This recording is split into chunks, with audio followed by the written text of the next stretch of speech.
बलिदानी की, व्योम धरा भी डोल रही थी जय जय हिंदुस्तानी की।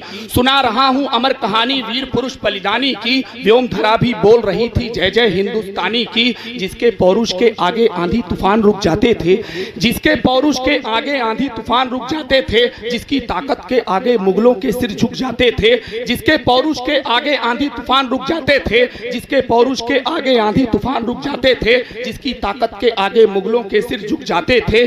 धर्म का रक्षक वीर पुरुष था, साहस का परिचायक था। धर्म का रक्षक वीर पुरुष था, साहस का परिचायक था। जन जन का सेवक था, छावा भारत भू का नायक था। जन जन का सेवक था, छावा भारत भू का नायक था। जिनसे औरंगजेब डरे थे वे सब वीर मराठे थे, जिनसे औरंगजेब डरे थे वे सब वीर मराठे थे। जो अपने भुजदंडों के बल से दुश्मन को काटे थे, जो अपने भुजदंडों के बल से दुश्मन को काटे थे। नाम था उनका संभाजी और संस्कार से भरे रहे। अगली पंक्ति अगर ठक से लगे तो उसको तालियों में परिवर्तित कीजिएगा कि जिनसे औरंगजेब डरे वो सब वीर मराठे थे, जो अपने भुजदंडों के बल से दुश्मन को काटे थे। नाम था उनका संभाजी और संस्कार से भरे रहे। नाम था उनका संभाजी और संस्कार से भरे रहे।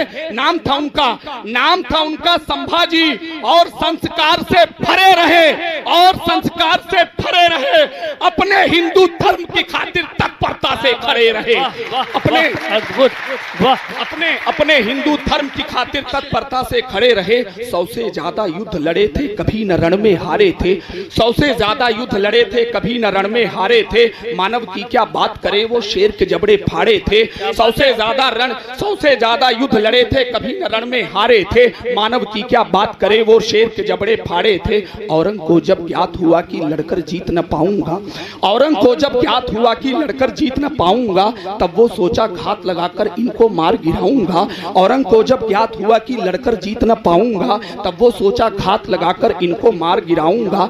कान्हो जी सत्ता पाने की अभिलाषा में पूरे इतिहास में उन दो भाइयों, दो लोगों का नाम आया जिनकी वजह से संभाजी को इतनी बड़ी हानि झेलनी पड़ी। अक्सर कहा गया कि हमारे बीच के जयचंद और विभीषण ही हैं जिनकी वजह से लंका रहती है। तब कहा कि तब वो सोचा घात लगाकर इनको मार गिराऊंगा। कान्हो जी सत्ता पाने की अभिलाषा में छावा से गद्दारी कर बोला बैरी की भाषा में। औरंग से मिलकर चुपके छावा का भेद बताया था, औरंग से मिलकर चुपके छावा का भेद बताया था। मक्कारी का जाल बिछाकर धोखे से पकड़ाया था, मक्कारी का जाल बिछाकर धोखे से पकड़ाया था।